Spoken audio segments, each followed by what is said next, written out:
So, well, you gave a statement to the police the day you got stabbed, right? Statement? What kind of statement? You wrote down a written statement to the Prince George's County Police Department, right? They didn't ask me what happened from the beginning. But in your statement to the police, you told them that Mr. Bobo walked up and asked you your name. Isn't that right? No, sir. Okay. We've established from this witness that he is denying that Mr. Bobo asked his name the day the alleged attack occurred. Well, if you want to make a point that it says that in the police report, then do that. But he's denied it 15 times. If you ask him 100 more times, we're going to have the same result. You're right.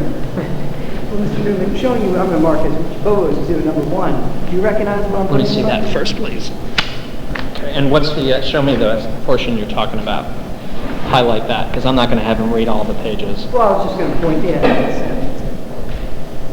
All right, just make a mark on the side.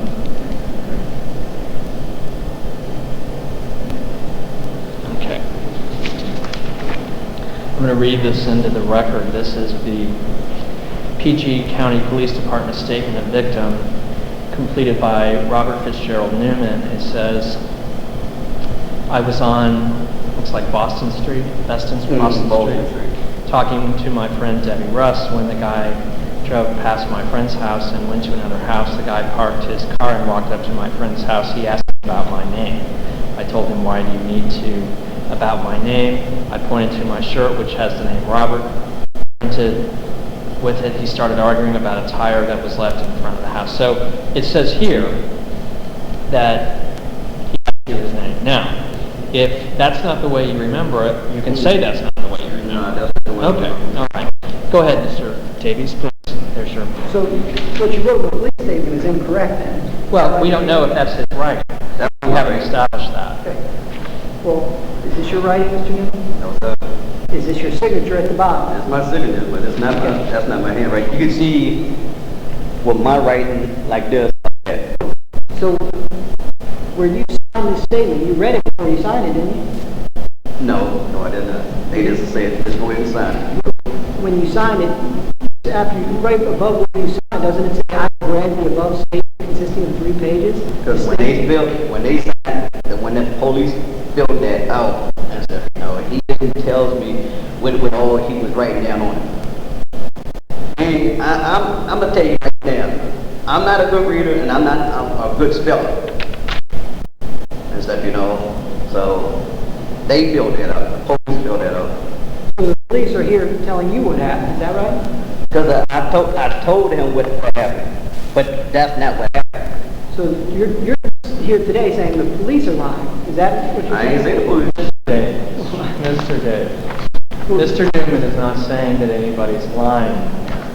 What we're going to do is we're going to have him say what he experienced, and he's done that. Now, if you want to say what he says today, his testimony is different than what's in the police report, you feel free to do that. But unless he says the police are lying, we're not going to say that he's characterizing the police. What he said is he's not a good reader.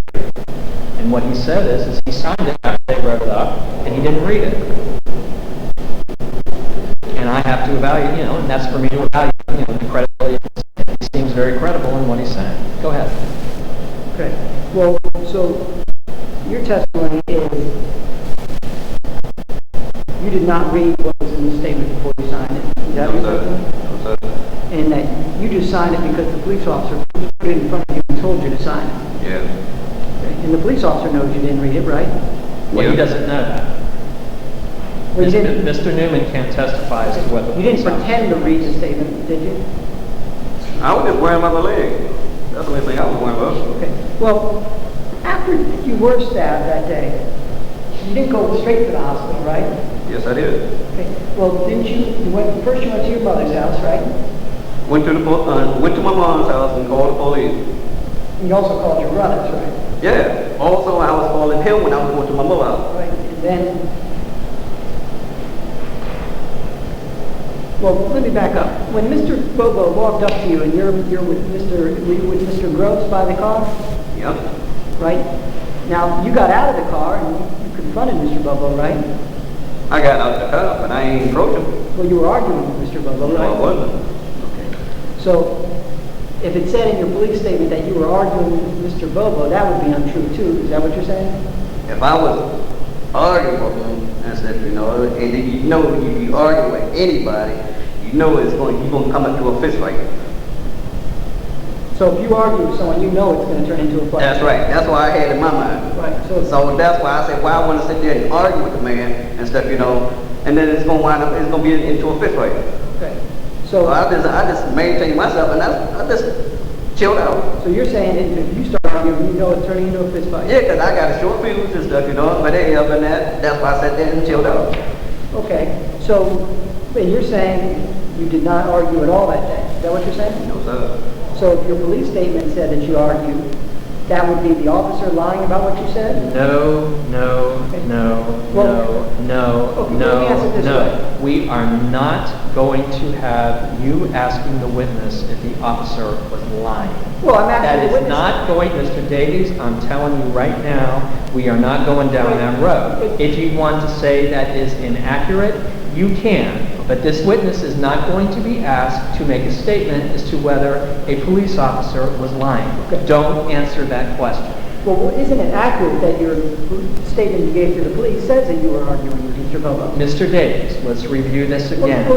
Excuse me. He has said that he did not read that statement before he signed it. Now, you are free to do with that whatever you want to.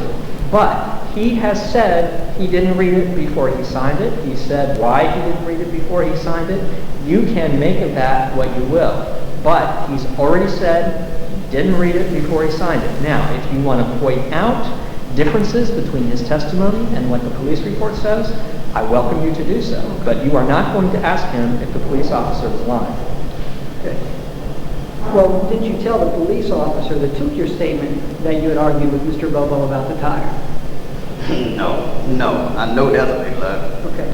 So you didn't tell the officer that took your statement that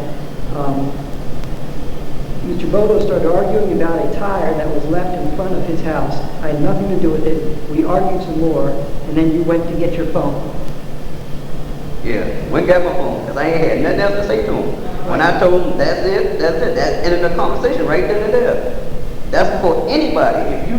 If regardless, if I'm talking to him, and he started getting mad with me and stuff, and I said, well, that's it. I ain't got nothing else to say. That's it.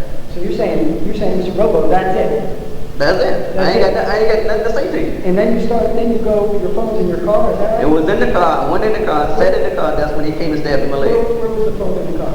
It was up in the car. It was up on my dash. So you just go and you start reaching in the car? No, I went to sat in the car and stuff, got the phone, got on the phone, and dialed my brother and stuff, to talk to him and stuff, And then after that, that's when he stabbed my leg and he walked off and went on home. So did you have a weapon in the car? What weapon? I don't have no weapons in the car. Okay. Well, then your testimony said Mr. Bobo just out of the blue stabbed you in the leg, in the left leg? Left leg, yep. And then you just get in the car and drive off, right? Why not? Because he wasn't there. After he stabbed me, he walked on. And at that point, you drove to your mother's and called the police and your brother, right? Yeah. And then all your brothers show up, right? Only one brother showed up. Well, didn't Atash Newman show up? That's my nephew. Okay, well, he came, right? But he didn't know what's going on. Well, you told him, right? I ain't told him nothing. Okay. Well, did Timothy Newman show up? He came down and checked on my mom. That's my bro. And then Sheldon Smith showed up, right? That's my nephew's friend. Okay, and you told them all what had happened, right? No, I did not. Well, didn't they ask you what happened, how you got stabbed? If they asked me, I still won't tell them. So your testimony said you just said nothing to them about what happened? I ain't said jack nothing to them. Well, then didn't all of you together, you, Atash Newman, Timothy Newman, and Sheldon Smith, all go back to Mr. Bobo's house together? No. Did you go to Mr. Bobo's house at all afterwards?